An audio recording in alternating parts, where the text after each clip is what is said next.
Hello and welcome to episode 4 of the Wool and Forest podcast. Now, before we begin today's episode, I'd like us to take a few moments for a little bit of peace and a little bit of silence. So please join me. You may sit however you please, in a comfortable position, your spine erect but comfortable, your head slightly upturned, just slightly.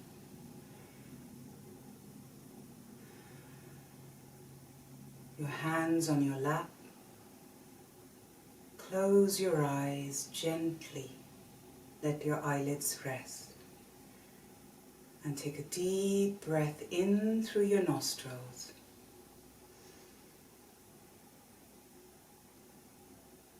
And let it out through your nostrils slowly.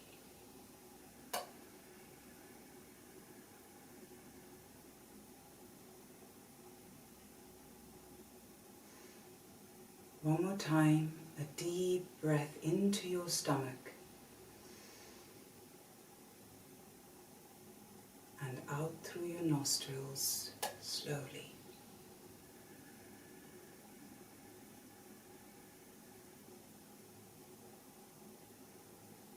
Now let your breath come back to normal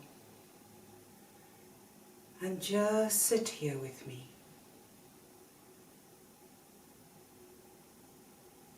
There's nothing for you to do, nowhere to go,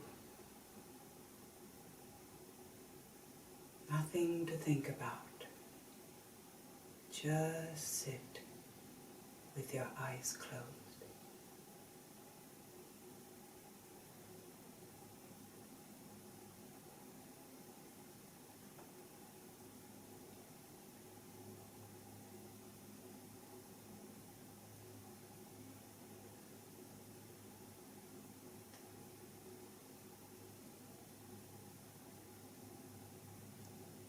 Now when you're ready, gently open your eyes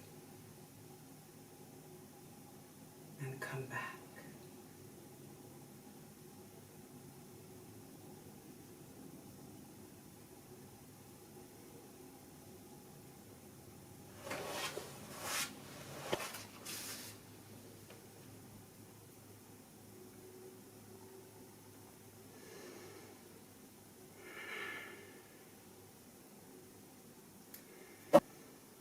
Ayubowan, namaskaram, hello. Hello and welcome to episode 3 of the Wool and Forest podcast. I thought that today and every episode going forwards from today, that I would like to start each episode with a little moment for silence. It really helps me to ground myself into the moment, to bring myself fully here, to be fully available to you in this way, especially because of the way our lives are at the moment. For me and my husband and for my family, I have a little, almost 12-month-old little baby, and between her and our two little daughters, both below 7 years of age, it's a very busy life. And coming in here to sit down and podcast, it takes a little bit of time to just fully settle in. So, and I just think it's a wonderful way to come together at the very beginning, to really put ourselves here, to quieten our minds, to settle our hearts and our breath, and just be fully available for this experience. I hope that you like joining in with me on that part of the podcast. So here I am today in the new studio. Yes. I am in my new space for podcasting. My husband has been working very hard actually over the last few weeks to put our studio together, and by studio I mean not just for podcasting, but this will be our main workshop workspace from which we will be launching our endeavor, our initiative, this thing that I've been hinting at that I can't quite reveal in its entirety yet, but I will be able to promise soon. And the studio will be a very important part of that, the workshop, and a part of the studio, a corner of it, I have dedicated as my new podcasting space. And I think this is where you will mostly see me from now on in each of the episodes, most of the time. But I do have plans to take you out and about on podcast episodes too. But whenever it's an Indo episode, I will be here. So it's a new space, it's new to me, it's new for me to be recording here. So please let me know, comment in the space below, and let me know what you think of the new place, what you think of the new setup, all of that. I really value your feedback, and this is all very new to me, as I said. So we would like your help in crafting this experience for all of us in a beautiful and graceful manner. So please let me know what you think of this whole thing. I like it. I think it's going to take a couple of recordings to really settle into this space, but it feels good. It feels good having a dedicated space to do this. Far less rush job and far more purposeful and intentional. So yes, I hope you like it too. Another thing that will be new in today's podcast and going forward is the format of the podcast. I've decided to change it up a little bit and introduce a new format. I have broken up the podcast into 6 segments. I have some notes here. Yes, I know, I am prepared. I actually have a few very, very cursory podcast notes typed out here in large friendly letters. Wonder if you get that reference. Large friendly letters right here in front of me, so I don't get completely lost in my mama brain, in my mama mind. But yes, so we will be who is this we? I constantly talk about we, and I think it's because my partner and I are working more and more closely together, so that I always think of everything that I'm bringing to you, to all of you lovely listeners and people who are connected with me on Instagram. I always think of it as us. That's something we are bringing, even though you haven't yet had the chance to meet him in front of the camera. He's very much the shoulders I stand on, sort of the support behind me, and he makes a lot of stuff happen. So I always talk about this we. So if you're wondering who is this we, it's also my husband. So I have decided to cut up the podcast into 6 segments. So we will always be starting with silence and light. Then we will move on to a segment that I've called In My Hands, which will have any projects that I have in my hands at the moment, any making projects at all. And then we will move on to changes in the verges. This is what I'm calling the 3rd segment of the podcast, which is where I will take you out and about in our forest, around this peninsula, this beautiful land, this beautiful, stunning Salish lands that I have the privilege of being allowed to be a custodian of for a time, for as long as it is allowed to me. So I live on Salish lands. Salish peoples of the Pacific Northwest of the Olympic Peninsula are the ancestral people of these lands, and as far as I'm concerned, this entire environment is seeped and soaked in their ancestry and all those tens of thousands of years that they acted as guardians of this land. So I have the honor and the privilege of living here for a few years, how many years my dharma wants me to live here. So I will take you around throughout the seasons and show you this and that wherever we visit beautiful places, both on our property itself and out around the peninsula. And I will talk to you about the changes in the verges, because seasonal changes, living in a very, very close communion with nature, a very close alignment with nature, is very much a part of, not a part, the part of who I am. It is central to my existence, and especially to my life as a maker. So I think it would be wonderful to take you along, because the joy in things changing with the seasons is, as somebody who was born and raised not very far from the equator, seasonal changes are, I'm fascinated by them. They are magic to me. By far the greatest compensation, I think, of being away from the land that still holds all of my heart and soul, which is the land I was born on, Sri Lanka, and India, which played a large role in my upbringing in my early years of childhood as well. But the greatest compensation of being out here in the Northern Hemisphere are these seasonal changes, the changes in the verges. So that I will dedicate some part of the episode to sharing that with you. So I hope you'll enjoy that. Following changes in the verges, I will have a segment called Out of My Hands, which is, as it sounds, any projects that are done out of my hands and released into the world to become what they may. So that will be segment number 4, and then number 5 will be a moment from Magpies.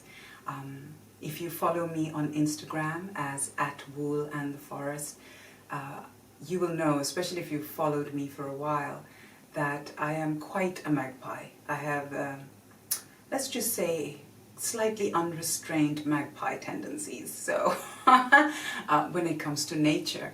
So I can't be out and about in the forest without picking something up, you know, and bringing it home as a memento and fondling it and poring over it and delighting in it. So every week I have a little change of magpie basket that happens, and I would like to show you what I have gathered that week, any magic, any treasures that Mother Nature has laid at my feet. So a moment for magpies, followed by the final segment of the episode, which I'm calling Down the Forest Path, which is well, basically anything that's coming round the forest bend, down the forest path. Just anything that's coming up, any projects that are coming up, any announcements, any releases or launches or what have you. So there we are, I've introduced you to the new podcast format. And having done so, let's jump right into the episode. So, in my hands, what do I have in my hands at the moment? You know, because of the busyness of life and because of how much is happening behind the scenes for us to launch our new endeavor, I keep calling it an endeavor, Starship Endeavor, our new, all these plans we have going forwards as a family, which will center around making and stuff. There's so much that is happening behind the scenes, so much that needs to be built and put together and all of that in the midst of daily life as parents. So because of that, I really don't have that many projects going at any one time in my hands because there's just no time. There's just no time. But something that has been giving me a lot of happiness, again, is this green cardigan, which I shared on Instagram last week, which I also shared in my previous episode. It's one of my adventurous felting upcycling projects. This is the one that will be given to my second daughter. The first one I already showed you last time. It was where I felted my Tog and Fell sweater and did a bit of a remake on it, turned it into a cardigan. And this is another one of my sweaters that I knitted when my second daughter was still only a baby, like 6 months or something, out of a cashmere wool blend, which I never enjoyed wearing. And so I felted it and got it to the perfect size for her, and I've been doing this lovely wool on wool all over embroidery motif. It's almost done. I just have to work my way down this sleeve and perhaps down this sleeve. I'm not entirely sure if I'll be able to, but you know, it has taken a lot longer than I thought it would.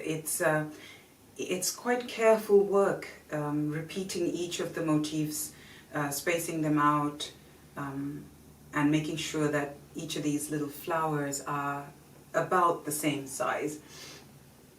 So it's been a bit of work, but I've really enjoyed it. It's been some quiet, meditative stitching whenever I've had the chance.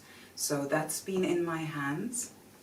And another thing is spinning, which is the thing I've had the least amount of time to do. Oh, I've hardly sat at the wheel for the last month, 2 months, I don't know. But this tiny little bobbin of uncarded wool, which has which is full of lanolin. It's another old fiber that I'm trying to get through. It's uncarded, I think just barely washed. It's so yellow with lanolin, I'm not even sure it was washed. Just opened up, combed a little bit, and I've been spinning that whenever I've had the chance, which has been not very much time. It's very lightly dyed in this sort of almost like ocean green color. I wanted this to turn into a very lofty single ply, but it's not quite working out because it is very rough wool, and the fibers are very short. So I'm struggling to maintain the kind of loft and consistency that I would like out of a single ply. So I think I'm going to end up plying this in the end. But anyway, a little bit of teeny, minuscule amount of spinning that's been happening. It's been on the wheels for some time. And the only other thing that's come out of my hands is, oh yes, pigment making. So I have been doing some pigment making.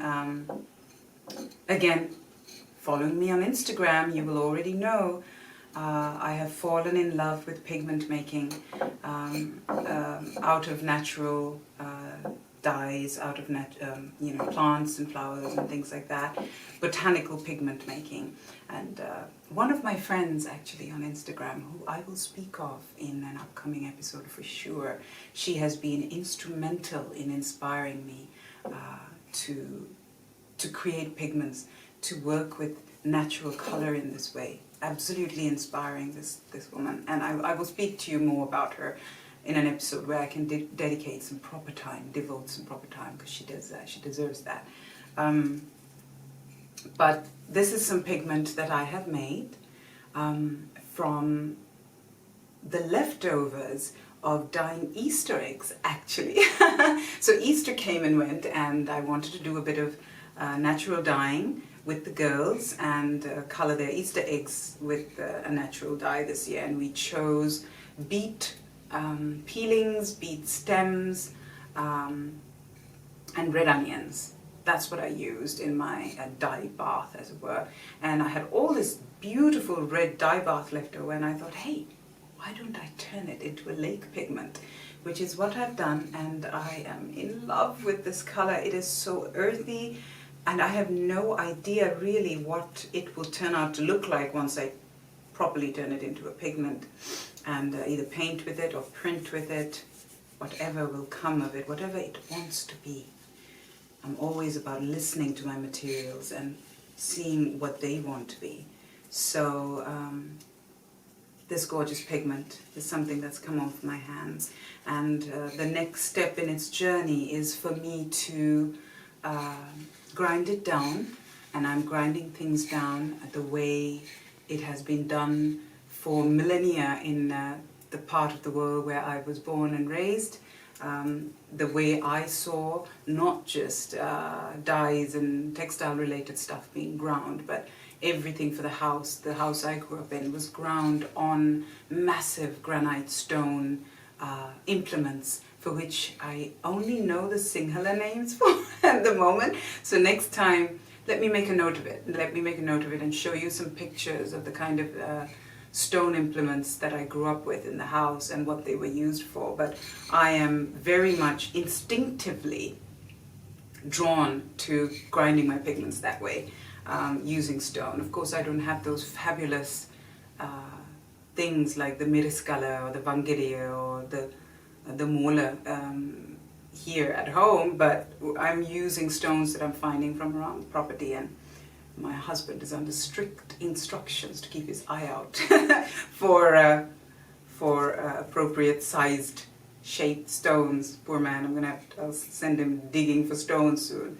So yeah, that is out of my hands. Now let's move on to changes in the verge. So changes in the verge. Easter has come and gone, the equinox has come and gone, and it has been the most glorious beginning to spring, I think, we have had ever in my almost 6 years of living here on this land. This is by far the warmest, sunniest, driest spring we have ever had. We have spent a lot of time outdoors. We have spent a lot of time on the beaches, just enjoying the pall and the gloom of winter just lifting. Especially this past winter, it was not a nice winter. It never really got properly cold. We never really had any real snow that lasted for any length of time. So it's been wonderful to just enjoy such a beautiful spring that has come early and made us all happy. We've spent a lot of time on the beaches. We've spent, the weather's been beautiful enough to actually spend it eating outdoors. We've had a lot of pit fires going on, our beautiful fire pit that I dug and created in our garden about almost 4 years ago actually. It's been a happy and busy little fire pit. So yes, it's been a beautiful time. So let me just take you through some of these images quietly and let you enjoy it quietly.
So it has been a beautiful, beautiful spring, and we're continuing to enjoy its blessings even now. So let's move on to the next segment of the podcast, which is Out of My Hands. So what are some projects that are out of my hands? I think by far the most important one that I need to share is this hank of hand-spun dyed in indigo. Now, I have been speaking quite a bit about my journey to indigo, about my project of bringing indigo home, of reclaiming South Asian indigo heritage, of my quite inexplicable draw and sudden kindling of this desire to work with this material that is so closely linked with the textile heritage that I come from. And indigo arrived very suddenly and unexpectedly into my life. I never even really considered it as a material, as a dye substance, as something that I would fall so sort of blood and bone in love with, that kind of connection. And of course it all makes sense because it does have this incredible history and from the part of the world that I come from.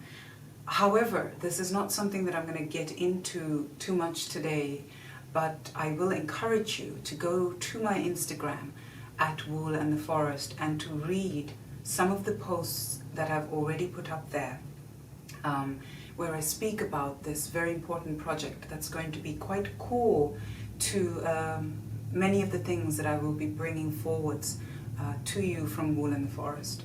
So please go have a look, read about it, read some of the history that I have started to write, and rest assured that Indigo Comes Home, Brown Hands Blue, that project will be featured in a big way in the podcast and on my YouTube channel. I want to do much more devoted episodes, much more devoted sharings specifically for indigo coming through this channel. So keep an eye out.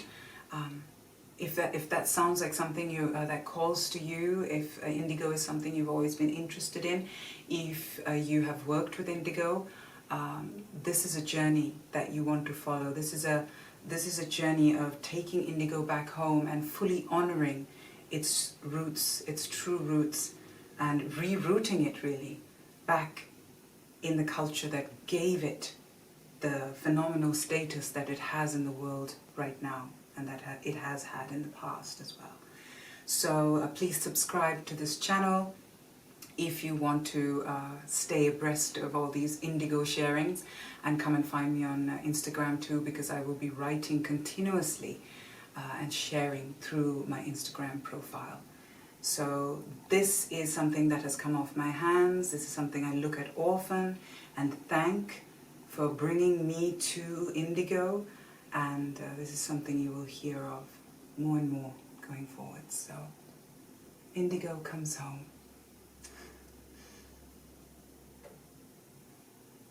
And in other out of my hands is actually more indigo, which is this lovely pigment, more pigment making, that I have made out of the runoff from dyeing that hank of yarn, indigo, when it's come off out of the dye vat and I've let it hung there. The most beautiful dark blue liquid was collecting on the bottom of my pot, and I thought, I don't want to let that go to waste. I'm going to turn that into a pigment. And I have turned it into this gorgeous, gorgeous lake pigment. I first turned it into a lake pigment and ground it down on stone, on a sort of a miriscala type stone. And I have this gorgeous, soft indigo pigment to work from that I will be using to print, to do some block printing, which I'll be able to show you very soon as well. So that is also out of my hands. So now we have come to that moment in the podcast, which is the moment for magpies, or a moment for magpies. So let's cut away and have a little rustle through my magpie basket. Now I would like to encourage you to just quietly sit and watch me rustling through it with no words or no thoughts between you and nature's offerings. Let's just sit and rustle through this basket, and after we've had a bit of quiet time to enjoy it, I'll let you know what each of those things are, each of the treasures that I have found from nature this past couple of weeks.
So here we are in my magpie box, and I have here a beautiful barnacled piece of driftwood that I found on our favorite beach just down the mountain. And here I have this gorgeous piece of dried seaweed. This is a type of seaweed which is probably one of my favorites. When it's not dry, it's this gorgeous red color. It's an absolutely beautiful seaweed. So there's the seaweed, and this beautiful clamshell, again found on one of our favorite peninsula beaches. And right here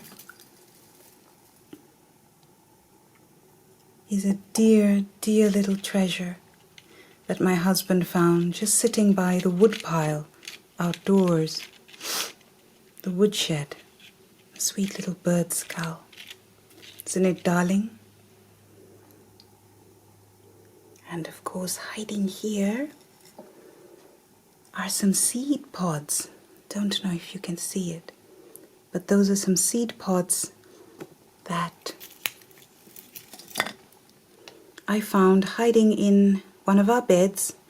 These are rose campion seed pods from last year, completely empty, very much dead, but still so beautiful.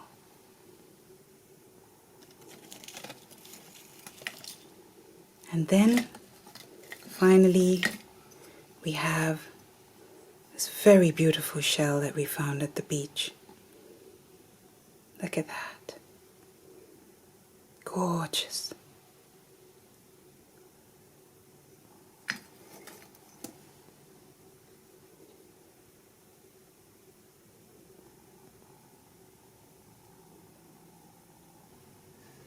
So I hope you enjoyed our little rustle through the Magpie basket. Moving on, what's down the forest path? Well, there is the Mallika cardigan, which I have not quite fully shared on Instagram, but it is a pattern that I will be launching as a part of this big launch that I keep constantly hinting about. As a part of this big launch, one of the knitting patterns knitting crochet, Tunisian crochet patterns that will be coming out is the Mallika cardigan. And the pattern release will probably take place closer to, I think, autumn, early autumn, late summer. And I'm going to be re-knitting this garment actually, because most of the designing that I do, or all of the designing that I do, just lying there, it's not most, all the designing I do is very much on the fly. I don't usually plan out garments or even swatch most of the time. I very much work on the needles or work on the hook. So like everything else, I let the materials tell me what it wants to become. So because of that, however, it means I don't have that many notes to work from to write a pattern after just knitting it once. So especially for the Mallika cardigan, I went back to the very small amount of notes that I took and realized that they're really just not good enough to write the pattern. So I'm going to go back and do another cardigan, cardigan shrug, and have that out for all of you in this special non-standard format that I will be talking about more in the next few weeks. So that's coming, Mallika cardigan. Then there's also the Adivasi socks pattern, which I shared on Instagram, and I put the call out for test knitters for the Adivasi socks.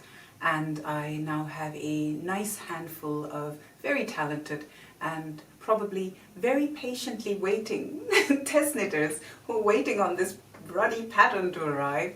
But yes, that's something I'm still slowly working away on. And once it has been tested, that I am holding out as a sort of late autumn, early winter release for the Adivasi socks pattern. I think late autumn. They will work well as autumn socks. So the Adivasi socks are still coming. The Mallika cardigan shrug thingy is still coming. And Indigo comes home. Brown Hands Blue. That's taking a life of its own. And you can expect some beautiful things to come from that. Special, like I said, devoted podcast episodes, as well as little bits of video sharings that I will do on YouTube. I have lots of plans that will hopefully come into fruition in the way I hope. Given my life, of course, they will come into fruition in the way they want to be. So I have to be fully available for that and in full surrender to that creative process. And my goodness, am I learning about surrender, just trying to do this, being the mother of 3 tiny children, living as a foreigner in a country with absolutely no family and no other, well, within 2.5 hours, nobody else that I actually physically know that I would call a friend or physical support in that way. Only since my husband arrived do I even feel capable of offering any of this, because I have been alone here with my 2 girls for the past 4.5, almost 5 years. I've lived as a single mother, and my husband has been overseas for almost 2 years. 2.5 years we were separated. So, living overseas, and he had to finish his work commitments, and then finally we're all together and making a life together and living in full surrender to the unstoppable force that is babies and tiny little children, so tiny little wildlings, yeah. So all of that is coming up, and of course there will be an announcement in the next 4 maybe 4-5 weeks about this big project that we are launching. I'm hoping 4-5 weeks. We're still working on it, working to get it out to you all. But I'm hoping in about 4 or 5 weeks we can at least offer you a small hint of what's to come. So, now before I sign off, just a tiny little blurb, as it were, on what I'm wearing. This top is a little wraparound top made out of hand-woven handloom Sri Lankan fabric.